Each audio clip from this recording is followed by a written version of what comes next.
नमस्कार। जंटी उत्तराखंड में आप सभी का स्वागत है। मैं हूं प्रभात। बुलेटिन में सबसे पहले नजर हेडलाइंस पर।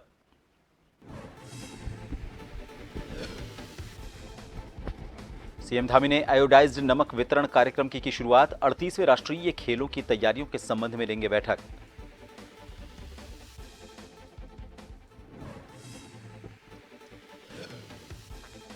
उत्तराखंड के सरकारी अस्पतालों में रजिस्ट्रेशन शुल्क घटा। ओपीडी, आईपीडी और एम्बुलेंस के लिए देनी होगी कम फीस। वित्त मंत्री ने दिया अनुमोदन।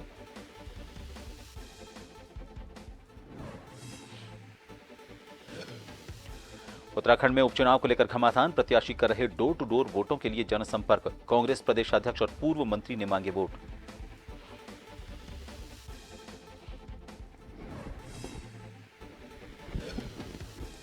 प्रदेश के ग्रामीण स्कूलों में बनाए जाएंगे मॉडर्न क्लासरूम। श्री श्री ग्रामीण विकास परिजन ट्रस्ट करेगा निर्माण। सीएम धामी की मौजूदगी में एमओयू किया गया साइन।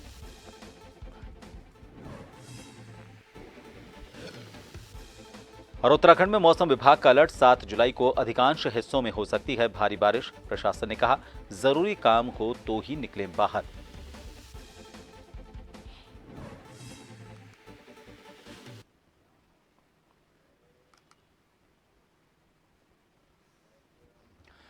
खबर विस्तार से। उत्तराखंड के सरकारी अस्पतालों में इलाज सस्ता हो गया है। प्रदेश सरकार ने सरकारी अस्पतालों के ओपीडी के पर्चे की फीस को कम कर दिया है। मुख्यमंत्री पुष्कर सिंह धामी का कहना है कि प्रदेश सरकार लगातार जनहित में कड़े कदम और बड़े कदम उठा रही है। उसी दिशा में सरकार ने सरकारी अस्पतालों में ओपीडी पर्चे की फीस में कटौती की है। देखिए, हमारे राज्य की जो हमारी राज्य की सरकार की प्राथमिकता है कि राज्य के अंदर जो हमारे सेक्टर बहुत महत्वपूर्ण है, उसमें से एक तो हमारा स्वास्थ्य और चिकित्सा का क्षेत्र है, दूसरा शिक्षा का क्षेत्र है। इन दोनों ही क्षेत्रों में हम लगातार प्रयास कर रहे हैं कि लोगों को अच्छी शिक्षा मिले, दूर दराज के क्षेत्रों में शिक्षा और चिकित्सा दोनों मिले, आसानी से मिले, उनको परेशान न होना पड़े, उनको बहुत सरल और आसानी से मिल जाए, कम फीस में मिल जाए। तो उसी के लिए हमने निर्णय लिए और आगे भी हम इस प्रकार की योजना लगातार करते रहेंगे जिससे कि आम जनता को लाभ हो। मंगलौर विधानसभा चुनाव के चलते अब विधानसभा क्षेत्र में घमासान मचा हुआ है और इसी के चलते मंगलौर के टांडा भनेड़ा में कांग्रेस प्रदेश अध्यक्ष करण मेहरा और पूर्व कैबिनेट मंत्री रंजीत रावत ने मंगलौर प्रत्याशी काजी निजामुद्दीन के साथ डोर टू डोर वोट मांगे। इस दौरान करण मेहरा ने कहा कि काजी निजामुद्दीन एक शिक्षित और पढ़े लिखे प्रत्याशी हैं, साथ ही अच्छे प्रवक्ता भी हैं, इसलिए उन्हें चुनना सही निर्णय है। रंजीत रावत ने भी देश के सिस्टम पर सवाल उठाते हुए कहा कि आजादी के बाद पहली बार ऐसा देखने को मिला कि ईडी, सीबीआई जैसे विभागों का गलत इस्तेमाल किया जा रहा है। काफ़ी समर्थन भी मिल रहा है और काजी जी जिस तरीके का उनका व्यक्तित्व है, पढ़े लिखे हैं, उसी तरीके से उनका व्यवहार भी है, बहुत ही साधारण हैं और झुक के अपने बड़ों से आशीर्वाद ले रहे हैं, छोटे भाइयों से गले मिल के आशीर्वाद ले रहे हैं। तो मुझे लगता है कि बहुत अच्छा चुनाव हो रहा है। देखिए, धामी आए हैं तो उन्होंने पूरे 11 विधानसभाओं से लोग बुलाए थे और उनमें कौन लोग प्रमुखता से थे वो देखो ना। अगर उनका कद बढ़ रहा होता तो बीजेपी अपने कैडर के आदमी को लड़ाता, हरियाणा से आदमी को यहाँ चुनाव लड़ाने की जरूरत क्यों पड़ती? बीजेपी की हालत खराब है। जैसे कि आप देख रहे हैं, हम लोग कैंडिडेट के साथ घर घर संपर्क कर रहे हैं और ये लोकतंत्र है। इसमें एक तरफ कांग्रेस के प्रत्याशी हैं जो हर घर जा कर के हाथ जोड़ करके वोट मांग रहे हैं और लोगों से उनके मत के लिए निवेदन कर रहे हैं। दूसरी तरफ भाजपा है जो धन बल और प्रशासन के बल पर चुनाव लड़ना चाहती है, हेलीकॉप्टर दिखा करके चुनाव लड़ना चाहती है और लोगों को धमका रही है, मुकदमे लोगों के ऊपर।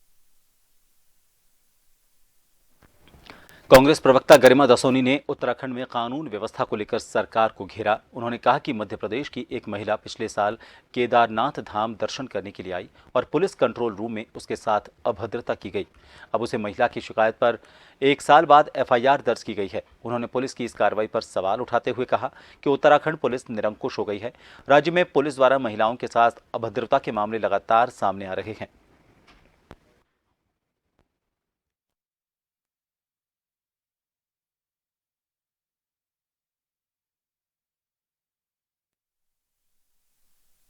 देखिए, हमने पहचान मैडम जी से ये सारी बात को अवगत कराया हमारे कांग्रेस कमेटी के द्वारा, और हमारे विधायक द्वारा, पूर्व विधायक द्वारा, पूर्व मंत्री द्वारा, सभी एक दृढ़ता के साथ यहाँ तहसील में आज हमारा कार्यक्रम था कि हम 15 मांगे हैं हमारी, जैसे कि गोला कटाव में, और कई लोगों की पिछली बार जान हानि भी जाने से बची और कई लोगों को घर से बेघर होना पड़ा, और अभी तक शासन द्वारा उसमें कहीं पर रुकावट, जहाँ पर जमीन में जो लोग जिनकी जमीन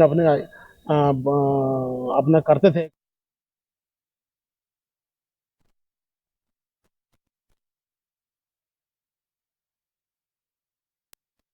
कांग्रेस एससी विभाग के प्रदेश उपाध्यक्ष इंदरपाल आर्य लालकुआ पहुंचे। इस दौरान उन्होंने तहसील कार्यालय पहुंचकर तहसीलदार मनीषा बिष्ट से मुलाकात की और क्षेत्र में मानसून सीजन के दृष्टिगत होने वाली जन समस्याओं से उन्हें अवगत करवाया।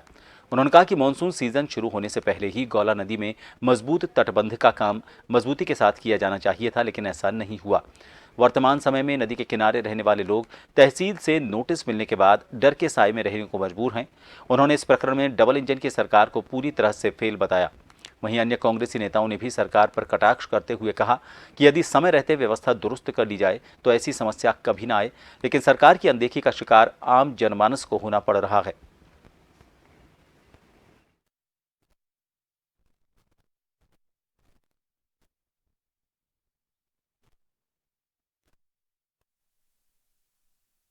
देखिए, हमने पहचान मैडम जी से ये सारी बात को अवगत कराया हमारे कांग्रेस कमेटी के द्वारा, और हमारे विधायक द्वारा, पूर्व विधायक द्वारा, पूर्व मंत्री द्वारा, सभी एक दृढ़ता के साथ यहाँ तहसील में आज हमारा कार्यक्रम था कि हम 15 मांगे हैं हमारी, जैसे कि गोला कटाव में, और कई लोगों की पिछली बार जान हानि भी जाने से बची और कई लोगों को घर से बेघर होना पड़ा, और अभी तक शासन द्वारा उसमें कहीं पर रुकावट, जहाँ पर जमीन में जो लोग जिनकी जमीन अपना करते थे, कार्य करते थे, तो लेकिन उनको आज ये वाली बात आ रही है कि इस बरसात के मौसम में आप हट जाइए, खतरा है।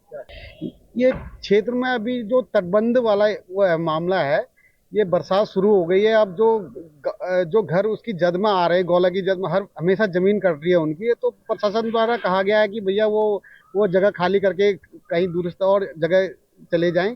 लेकिन हमारा मानना है ये है कि जो समय रहते हुए इन तटबंधों का निर्माण होना चाहिए था। सरकार लगातार जो है कई वर्षों से जो है सरकार जो है तटबंध लगाने की बात करती है, लेकिन अब बरसात हो गई है, शुरू हो गई है। बरसात शुरू होने के बाद अब डाइवर्ट करने के लिए ये पॉपलाइन मशीनों को जो है गौला नदी में डालेंगे और वहाँ पर जो है हमारे यहाँ के जो प्रतिनिधि हैं वो उस नदी में जाएंगे और कहेंगे कि हम ये डाइवर्ट कर रहे हैं, लेकिन उससे जनता का भला होने वाला नहीं है। कांग्रेस प्रवक्ता गरिमा दौसौनी ने कानून व्यवस्था के मामले पर उत्तराखंड सरकार पर निशाना साधा। उन्होंने कहा कि मध्य प्रदेश की एक महिला पिछले साल केदारनाथ धाम दर्शन करने आई और पुलिस कंट्रोल रूम में उसके साथ अभद्रता की गई। अब उस महिला की शिकायत पर 1 साल बाद एफआईआर दर्ज की गई है। उन्होंने पुलिस की इस कार्रवाई पर सवाल उठाते हुए कहा कि उत्तराखंड पुलिस निरंकुश हो गई है और राज्य में पुलिस द्वारा महिलाओं के साथ अभद्रता के मामले लगातार सामने आ रहे हैं।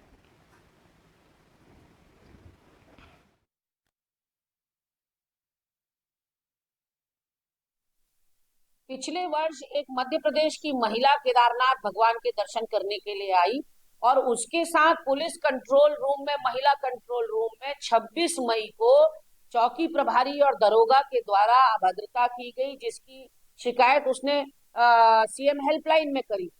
अगर रक्षक ही भक्षक बन जाएगा तो आप सोचिए फिर समाज जीने लायक कहाँ रहेगा।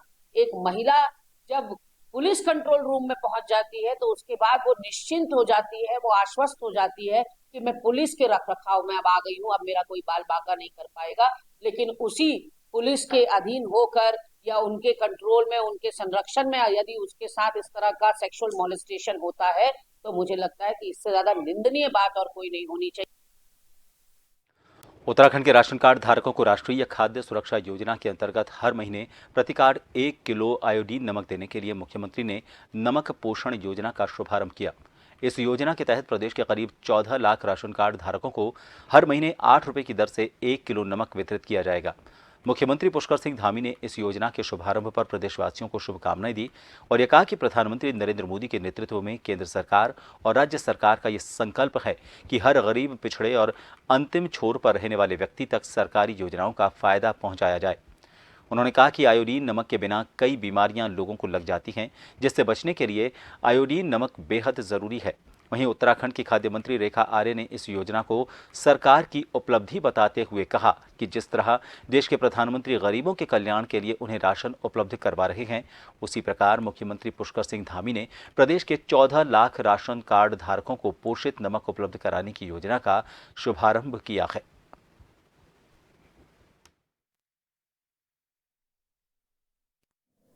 गरीबी और महंगाई से राहत देने के उद्देश्य से आज मुख्यमंत्री नमक पोषण योजना का शुभारंभ किया जा रहा है। इस योजना के अंतर्गत राज्य के जो हमारे समस्त अंत्योदय एवं प्राथमिक परिवार योजना के जो राशन कार्ड धारक परिवारों को जो सरकारी सस्ता गल्ला विक्रेताओं के माध्यम से हर कार्ड में प्रति माह आयोडाइड नमक सस्ती दरों पर वितरित किया जाएगा। नमक पोषण योजना की जो है आज शुरुआत की जा रही है। निश्चित रूप से इससे हमारे जो गुलाबी और अथवा हमारे सफ़ेद कार्ड धारक है, यदि हम दोनों को मिलाकर बात करते हैं तो ऐसे 14 लाख कार्ड धारक हैं अथवा परिवार हैं जहां पर ये न्यूनतम दरों पे जो है वह नमक उनको उपलब्ध हो सकेगा। यह नमक केवल स्वाद के लिए नहीं है, यह नमक पोषण युक्त है, आयोडाइज नमक है। निश्चित रूप से जो शरीर के स्वास्थ्य के हिसाब से, पोषण के हिसाब से, गर्भवती महिला के बच्चे के विकास के हिसाब से जिन चीज़ों की आवश्यकता होती है वो इस नमक के माध्यम से प्राप्त हो सकेगा। एक छोटे से ब्रेक के लिए यहाँ रुकेंगे, बने रहिए जन टीवी पर।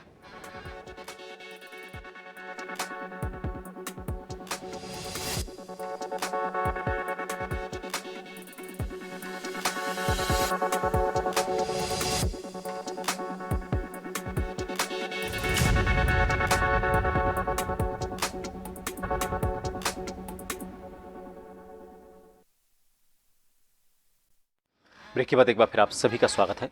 सल्ट अल्मोड़ा जिले के विकासखंड सल्ट सीमांत क्षेत्र में लगे राष्ट्रीय राजमार्ग 309 मोहान चौकी के पास सड़क किनारे विशालकाय पेड़ हादसे को दावत दे रहा है। स्थानीय ग्रामीण गोपाल सिंह डंगवाल का कहना है कि राष्ट्रीय राजमार्ग 309 मोहान चौकी के पास सड़क किनारे विशालकाय पेड़ हादसे को ये दावत दे रहा है। उन्होंने ये बताया कि 14 मई को मंदाल रेंज के अंतर्गत मोहान चौकी के पास सड़क किनारे 2 विशालकाय पेड़ राष्ट्रीय राजमार्ग से कनेक्ट हैं। 2 पेड़ों की जड़ खोखली हो चुकी है, इस कारण पेड़ कभी भी गिर सकते हैं। उन्होंने बताया कि मंदाल रेंज में पेड़ लॉपिंग करने की परमिशन मिल गई है, जबकि पेड़ की लॉपिंग करने के लिए आदमी बुलाया गया तो वन विभाग के अधिकारियों ने लॉपिंग के काम को रुकवा दिया।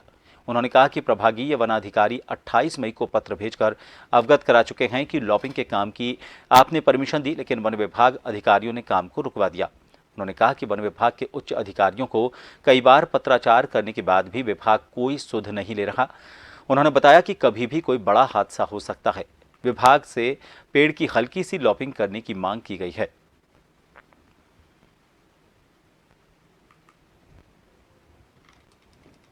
गोपाल सिंह डंगवाल जी जो मोहान पर रहते हैं, इनके द्वारा एक रेस्टोरेंट और अपना होम स्टे चलाया जा रहा है यहाँ पर को। तो इनके द्वारा एक एप्लीकेशन दी थी यहाँ पर को पेड़ के लॉपिंग के संबंध में, जिसमें प्रभागीय वनाधिकारी कालागढ़ टाइगर रिजर्व लैंडडाउन द्वारा यहाँ पर को उसमें अनुमति दी गई थी। उस अनुमति के अनुसार यहाँ पर को जो पेड़ था उस पर लॉपिंग कंजू का पेड़ था उस पर लॉपिंग करवा दी गई है। अब लॉपिंग तो हो गई है, लेकिन पेड़ काटने की बात करें तो पेड़ तो उसमें काटा नहीं जा सकता जब तक उसकी अनुमति नहीं आएगी। 14 मई को मेरे को वहाँ से लैंडडाउन से परमिशन मिली थी कि मैंने इनको इन्फॉर्म किया था कि ये 2 पेड़ हाईवे से कनेक्टेड हैं और ये कभी भी इनकी जड़ खाली होगी और ये नीचे कभी भी गिर सकते हैं। लेकिन मेरे को फिर लैंडडाउन से जो 14 मई को परमिशन मिली, मैंने जब इनकी लॉपिंग करवाने के लिए आदमी को बुलाया तो इन्होंने जो मंदाल रेंज के रेंजर ने लॉपिंग के लिए मना कर दिया और रुकवा दिया।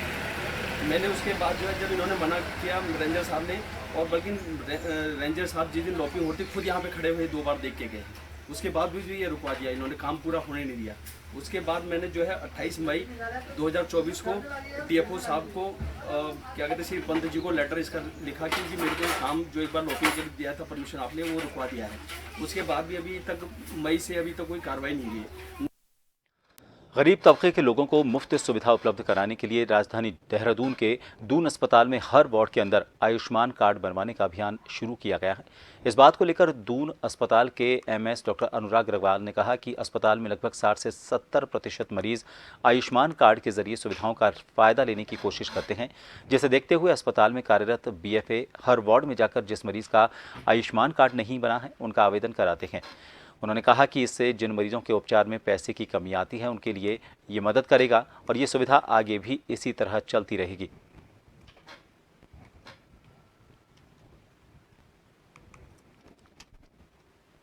आयुष्मान योजना में बहुत ही अच्छा कार्य कर रहा है।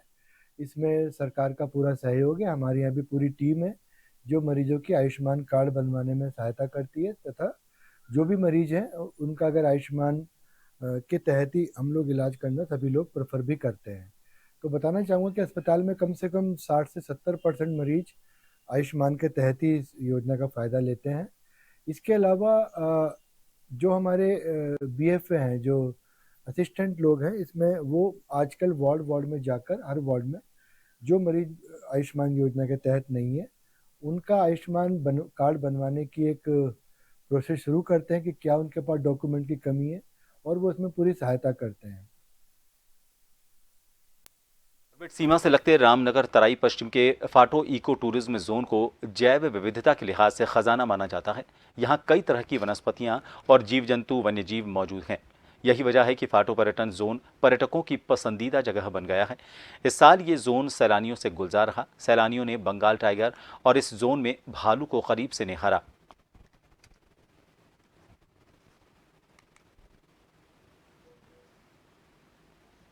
ये फाटो एकमात्र ऐसा जोन है जहाँ की बियर की बहुत अच्छी साइटिंग हो रही है। लगातार इस सीजन में कई बार ऐसा हुआ कि बियर और बहुत अच्छे तरीके से कई बार लोगों को 2-2, 3-3 बियर एक साथ में, और कई बार अकेला बियर दिखा। और वो जो बियर दिख रहा है वो बहुत आसानी से दिख रहा है और बहुत तसल्ली से लोगों ने उसको देखा है। ऐसा नहीं है कि बियर का नेचर होता है जनरली कि वो लोगों को देख करके भाग जाता है या छूट जाता है। तो लेकिन यहाँ पे जो हमारे बियर है वो इस तरह से है कि वो बहुत ऐसा लगता है कि फैमिली। मानसून की दस्तक के साथ ही प्रदेश भर में बीते कई दिन से लगातार हो रही भारी बारिश के साथ मौसम विभाग ने आने वाले 24 से 48 घंटे के लिए एक बार फिर से पूर्वानुमान जारी किया है। मौसम विभाग की माने तो 6 और 7 जुलाई को प्रदेश के ज्यादातर हिस्सों में भारी बारिश देखने को मिल सकती है। खासकर कुमाऊं क्षेत्र के ज्यादातर जिलों में इन 2 दिन के लिए रेड अलर्ट जारी किया गया है। साथ ही गढ़वाल के ज्यादातर हिस्सों में भी इस दौरान भारी बारिश देखने को मिल सकती है। मौसम विभाग के निदेशक विक्रम सिंह ने कहा कि प्रदेश में लगातार हो रही भारी बारिश के बीच आम लोगों को सतर्कता बरतने की जरूरत है। खासकर 24 से 48 घंटे के बीच फिलहाल आवागमन अगर जरूरी हो तभी करें, वरना सुरक्षित जगह पर ही रहें।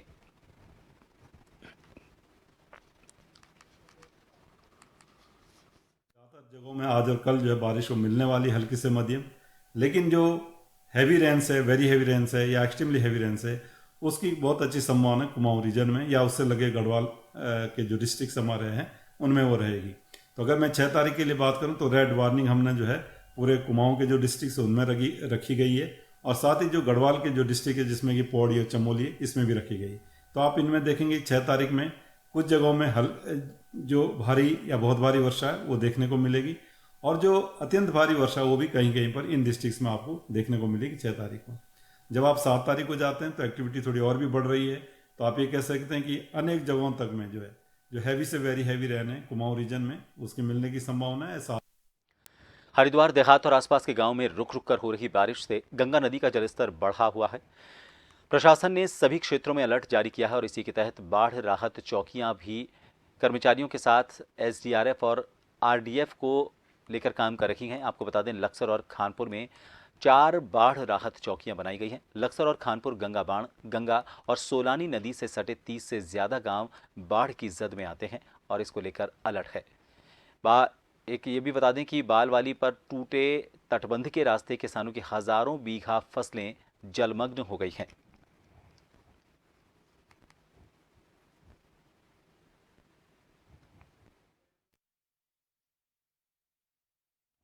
कुमाऊं मंडल में रेड अलर्ट के चलते कल हुई भारी बारिश से जनजीवन पूरी तरह से प्रभावित हो गया है।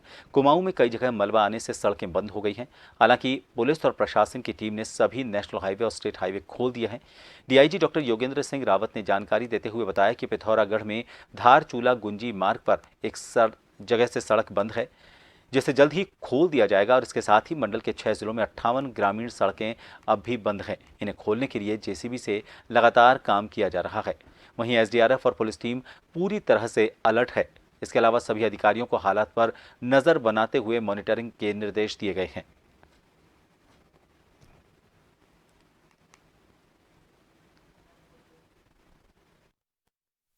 निश्चित रूप से जो बारिश हुई है उससे जो सामान्य जीवन है वो प्रभावित हुआ है। कुछ जगहों पे सड़कें बंद हुई थी जो कि लगातार खुलवाई भी जा रही हैं। इस समय की अगर मैं स्थिति का आपको बताऊं तो नेशनल हाईवे हमारे सारे खुले हुए हैं और स्टेट हाईवे भी खुले हुए हैं सारे। केवल धारचूला जो गुंजी मार्ग है उसमें एक स्थान 2 बैठ है, वहाँ पर केवल एक मार्ग अवरुद्ध है। इसके अलावा हमारे सारे नेशनल हाईवे और स्टेट हाईवे खुले हुए हैं। जो हमारे ग्रामीण और जिनको हम ब्रांच लाइन्स कहते हैं, ऐसे करीब 58 स्थानों पर अभी मार्ग बाधित है, जिनमें कि जेसीबीज वगैरह काम कर रही है और खुलवाने का काम चल रहा है। इन सभी खबरों के साथ फिलहाल के लिए इस बुलेटिन में इतना ही। दीजिए इजाजत। नमस्कार।